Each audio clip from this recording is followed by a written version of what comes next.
Number 12. The broken mirror neuron. You're standing in a perfectly normal, slightly crowded area, say a subway platform during rush hour. Everything is fine. People are scrolling, yawning, standing like statues made of anxiety. Then, 10 feet away, one person suddenly bolts. They don't scream, they don't fall, they just execute a perfect 90-degree, wide-eyed pivot and run. Now, if you're a rational human being, your first thought should be, what an idiot, they probably just missed their train. But you don't think that, do you? You instantly tense up. Your brain skips missed train and jumps straight to immediate danger. That's the work of a little-known glitch in your internal wiring called the broken mirror neuron. Our brains are designed to constantly mimic and predict the actions of others using mirror neurons, the part of you that winces when someone else hits their thumb with a hammer. It's how we learn empathy and motor skills. But in a crowd, especially a potentially threatening one, this system goes haywire. When you see someone run, your mirror neurons don't calmly process the action. They scream, "Run now, ask questions later." Your brain isn't just seeing someone run, it's experiencing the terror that made them run. It's an evolutionary shortcut. Back on the savannah, seeing a single tribesperson flee usually meant something with very sharp teeth was incoming, and pausing for a rational discussion about the specific velocity of the incoming danger was a guaranteed way to lose the genetic lottery. The logical part of your mind, the one that knows you're in a safe, brightly lit station, is instantly overridden by the lizard part that just watched its buddy get eaten. The creepiest part, the person who ran was probably just trying to catch the last car, but they just infected 50 people with the phantom predator. Your mirror neuron system decided that being wrong is better than being dinner. Number 11. Herd mentality speed limit. When you see 1,000 people running in one direction, you don't stop and wonder if they're late for a sale on ethically sourced quinoa. You assume they're fleeing the physical manifestation of all your deepest fears. This is herd mentality, but it's not just a cute phrase for why we all buy the same ugly jacket. Scientifically, it's about a rapidly diminishing informational pool. Researchers have found that in a mass panic, the average person will make decisions based on the actions of only their nearest 5 or 6 neighbors. You are essentially an autonomous unit in a human chain, relying only on the frantic, tunnel vision judgment of the person directly in front of you. Here's where the terrifying math comes in. You only need about 5% of a crowd to possess accurate information or to simply choose an exit path, and the remaining 95% will follow them like a confused swarm of highly stressed bees. If that 5% is wrong, you are wrong, and you have no way to verify the information. In a tightly packed crowd, your survival-based focus narrows so severely that you can't look past the immediate wall of shoulders and backpacks. You stop processing the aerial view, the big red exit sign 20 feet to the left, and you become obsessed with the 2 square inches of concrete the person in front of you just stepped on. Your brain has officially outsourced your judgment to a sweaty stranger who might just be running because they saw another person running. It's a rapid-fire, self-fulfilling prophecy where the collective panic becomes the one and only actual threat. Number 10. The pre-attentive threat scan. You ever just walk into an empty room and feel wrong? You can't pinpoint it. There's no fire, no noise, no shadowy figure, but your neck hair just decided to stand up and salute the general atmosphere of, oh no. That, my friends, is your pre-attentive threat scan system performing a silent diagnosis. This system is like the biological equivalent of an antivirus program running in the background of your OS.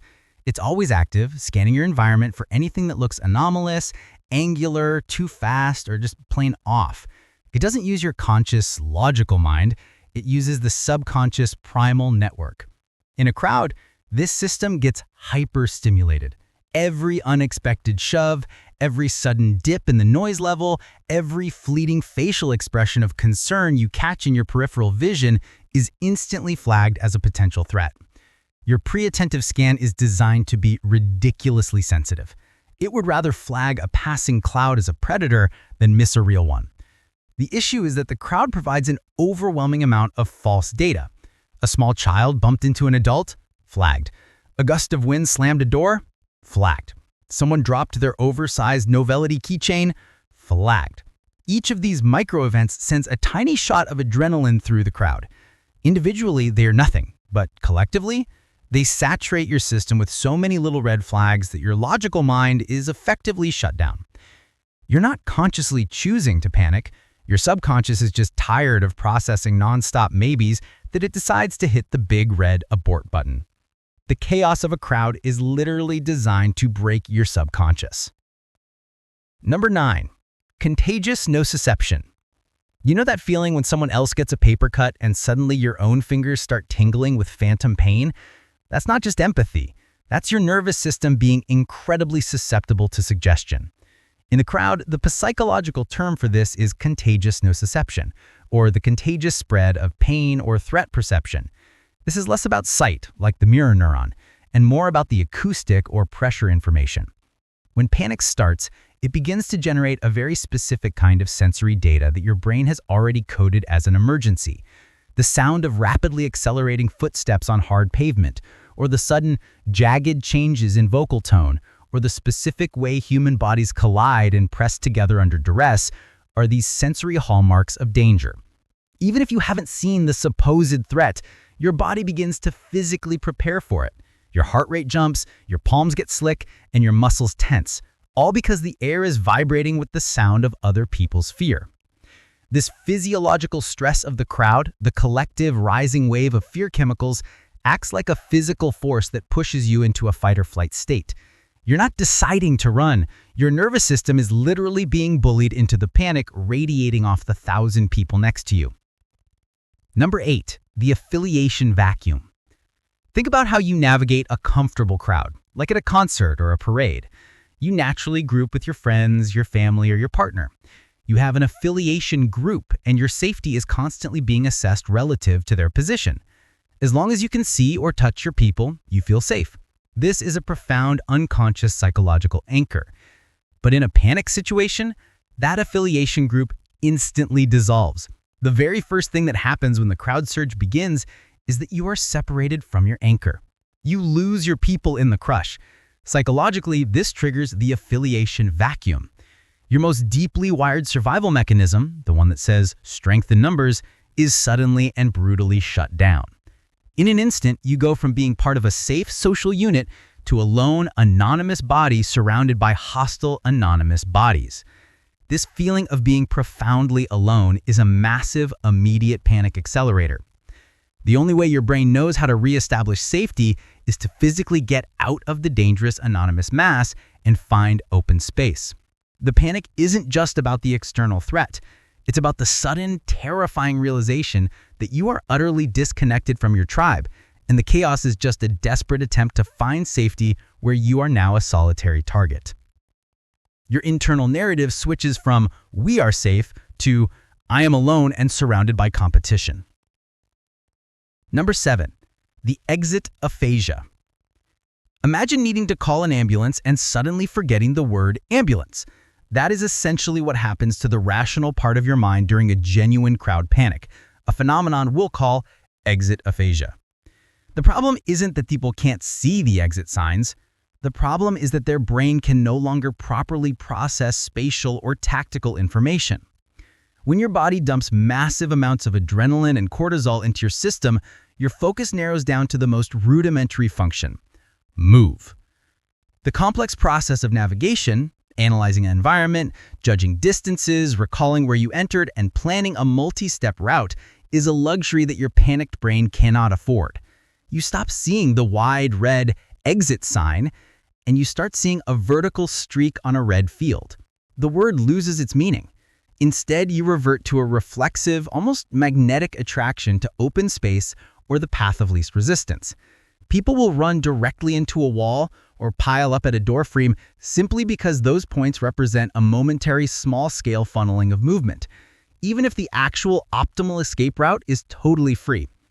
The irony is, the panic-stricken crowd isn't running from danger, it's running toward the nearest momentary perceived void, even if that void is a dead end. Your brain forgets the concept of outside and replaces it with not here. Number 6, the collective flinch reflex. You ever been walking completely lost in thought, and then a car horn blares, causing your entire body to contract into a rigid, hunched shape? That's the startle reflex, and it's one of the oldest, most instantaneous survival responses we have. It exists to protect your vital organs from an unexpected, instantaneous impact. In a crowd, this purely physical response becomes the engine of the panic. A genuine panic is not always a calculated flight. It starts as a collective flinch. Someone trips, someone screams, or a sudden loud, percussive sound happens, and simultaneously, hundreds of bodies undergo a microscopic but universal muscular contraction. The energy released by this collective flinch reflex is enormous. It's a sudden, unified physical spasm of the crowd itself. This instant tensing and contracting generates the initial surge, the first overwhelming wave of compression that sends people flying and initiates the domino effect. Once that physical wave starts, it acts like a current,